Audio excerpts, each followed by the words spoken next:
By the early 1950s, psychiatrists discovered their next miracle cure.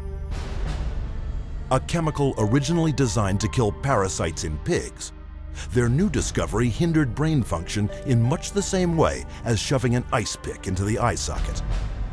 It was an old treatment in a new disguise.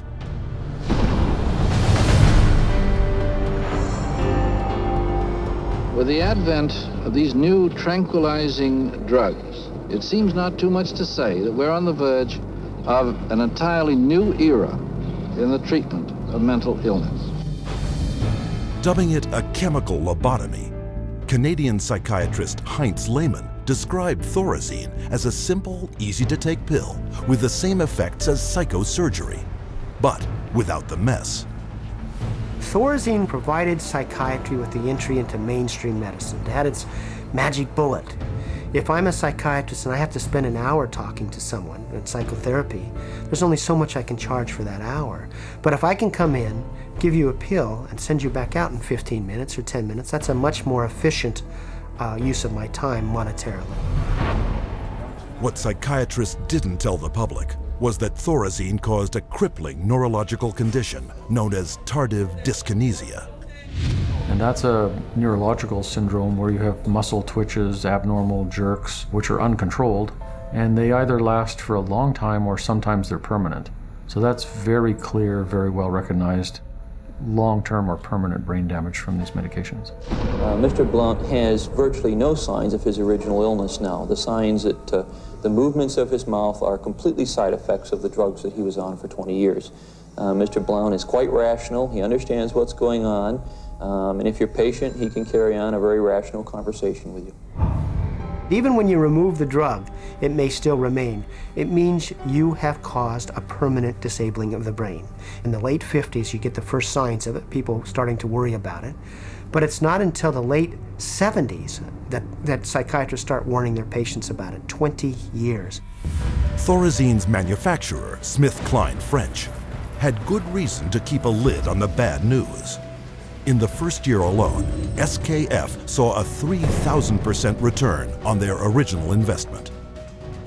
With the public and the press kept in the dark about the severe and disabling side effects, prominent doctors and psychiatrists met in Puerto Rico to lay the groundwork for the expansion of psychiatric drugs far into the future. Psychiatrist Dr. Nathan Klein wrote this in the conference's final report. The present breadth of drug use may be almost trivial when we compare it to the possible number of chemical substances that will be available for the control of selective aspects of man's life in the year 2000. Dr. Klein spearheaded a movement flooding new psychiatric wonder drugs onto the global marketplace, backed by a massive publicity machine spending hundreds of millions of dollars. Psychiatry was now an industry of drug pushers. By 1970, the American Psychiatric Association was so dependent on drug company money that 30% of its annual budget came from pharmaceutical advertisements in its official journals.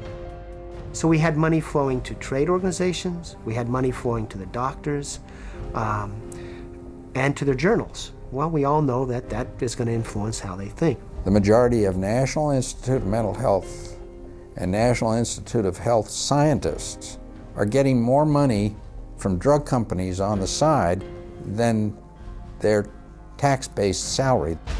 With so much money to be made, all psychiatrists needed was a scientific theory to justify it.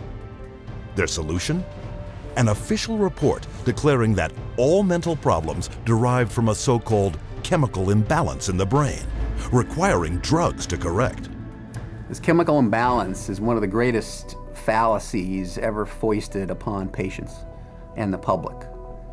There is no chemical test to show an imbalance related to any psychiatric disease, whether it's depression, anxiety, what have you. The chemical imbalance is for the benefit of the psychiatrist. It has to be there so that psychiatrists can treat it. But fraudulent chemical imbalance theories could not hide the mounting evidence of common and terrifying side effects, such as akathisia. Akathisia is like an extreme inner nervous agitation. People describe it as wanting to crawl out of their own skins. And this happens with great frequency, and it is absolutely, totally well understood to be associated with suicide and violence and homicide. After years of these reported side effects and cases upon cases of violence, self-mutilation, and death, in 1991, health experts, legislators, and the public finally forced the FDA to order an investigation. I know with absolute certainty that if Charles had any idea of the side effects of Prozac, he would never have taken it. I had two sons, David Lee, age 8, Billy 16, a wife 20 years, all gone. I'll tell you why. After being on Prozac for 21 days, my wife shot and killed both of these two boys right here. She turned the gun to herself and shot herself twice. I took the 9mm automatic, sat down on the bed and put the gun to my head. And I blew a 4-inch hole out the back of my arm instead of my head. Thank God I was a lousy shot. Had someone looked further into Prozac, steps could have been taken to avoid it. What was supposed to be an unbiased hearing was a panel of psychiatrists, the vast majority with personal financial ties to pharmaceutical companies. They basically couldn't find an expert, a doctor, a psychiatrist, at a leading medical school who basically in some way or another didn't have a consulting agreement, hadn't taken money from the pharmaceutical companies.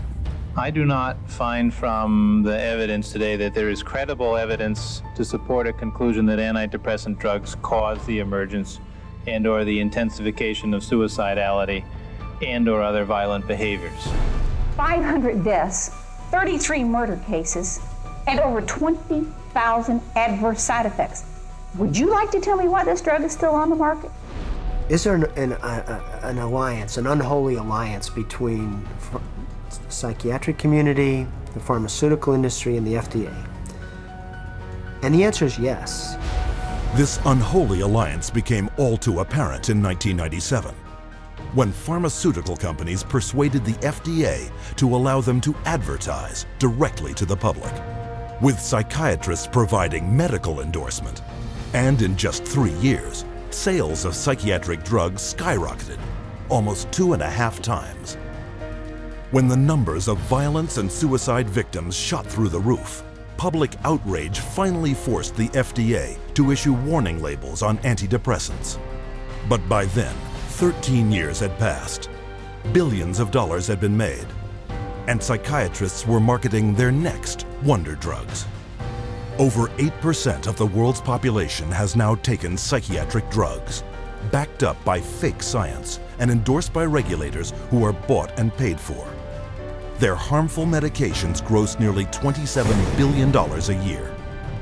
And while psychiatrists were finding a way to diagnose and drug every person on the planet, on another front, they were continuing their assault on our most personal freedoms.